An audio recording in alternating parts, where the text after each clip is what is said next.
Hey everyone, welcome to a new video. I have seen the prologue to Christopher Nolan's The Odyssey, and I'm here to review it for you. So, I'm gonna not dive into spoilers, again it's the opening 5 minutes, however if you don't want to know anything about it, don't watch this video. I'm gonna touch on a little few things that we do see in this trailer, so beware of spoilers. If you do want to watch it, go see Avatar, Sinners, or another One Battle After Another in cinemas, IMAX cinemas, if you would like to watch it. So, yeah, let's talk about it. We know, look, if you're watching this video right now, you're probably a fan of Christopher Nolan. I'm a huge fan of Christopher Nolan. He's my favourite director of all time. And we know from his past films that he has done this before. He did it with The Dark Knight Rises, with the prologue of that. He did it with Dunkirk. He did it with Tenet. So this is nothing new for Christopher Nolan to do, to release this, to get people excited. I'm sure you've heard word from other people about that prologue, the Odyssey prologue, specifically from the guy who did the Empire magazine with Christopher Nolan.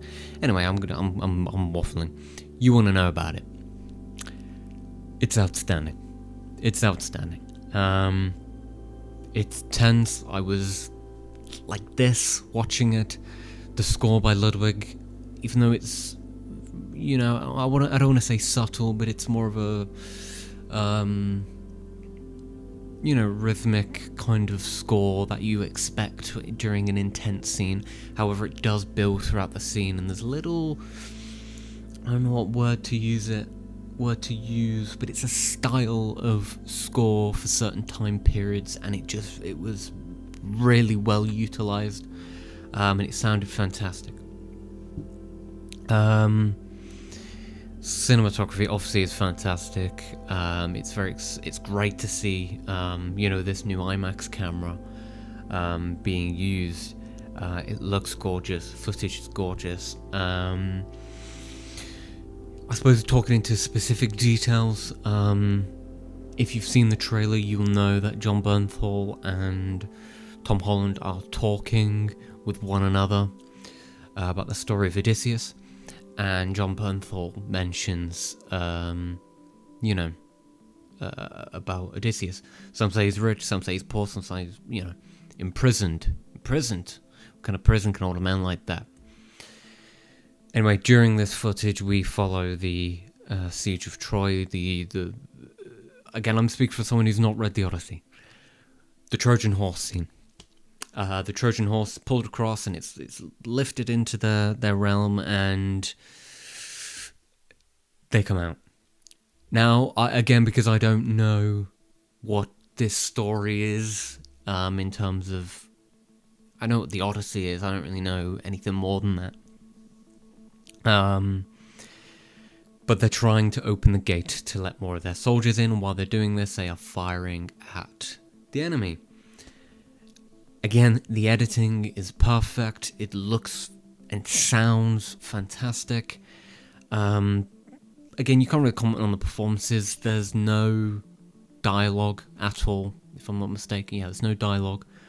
Obviously, the focus being Matt Damon. We see a little bit of Jon Bernthal, and we also see, forgot his name, but he's from The Leftover. He's a fantastic actor who I was really excited about being in this. He just fires his bow, and you see a quick shot of him.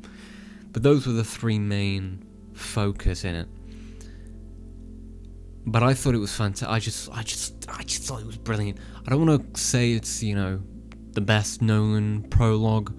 I'm sure there's little things missing in this prologue that when the film fully comes out, you'll get that full picture. But all positive things to say, nothing negative. If we're talking about, again, maybe a little bit more spoilery details now, so proper spoilers coming now. We got a first glimpse at Cyclops, who looked really creepy. I believe it's animatronic, which is fantastic. from what we saw of Cyclops, he didn't seem massive, but maybe that was just the shot. He was kind of in the dark, I assume in a cave. But also at the end of the prologue, because the Cyclops is included in a bit of a trailer-esque compilation of shots, right? And some of the shots were gorgeous. One of them reminded me of a shot from Dune Part 2, where Paul Atreides is you got that booming score, and he's about to make his big speech, terrifying speech, and as he's walking through the desert's black and grey, and the worm comes up behind. There's a bit like a shot like that kind of reminded me of that, a shot of soldiers. Really good shot. But right at the end of the actual prologue of the scene, which we didn't get the full scene, it kind of cut off. However, we did get some big figure in a big suit of armor, and I'm sure if you've read the Odyssey, you know exactly what that is. I thought maybe it was the Cyclops in the armor, but I have no idea. I've never read it, so I don't know what that suit of armor is. I might not read the comments if you want to discuss that with other people. I don't think I want to know. I think I want to save it for the actual film. But it looked exciting and it looked intimidating, and that's about it, really. I mean, it was just great build up. The scale is massive, brilliant scale. It feels real, which is obviously what you're gonna get with Christopher Nolan. But man, I just have all positive things to say, and I'm sure if you've seen it, you've probably got positive things to say in the comments below. But yeah, I can't wait to watch it again. Fantastic. Thank you for watching the video. If you're new here, feel free to subscribe, like, share, and comment, all that good stuff. My Instagram, Twitter, Letterboxd down below if you like to follow them. Thank you for watching. Have a great day.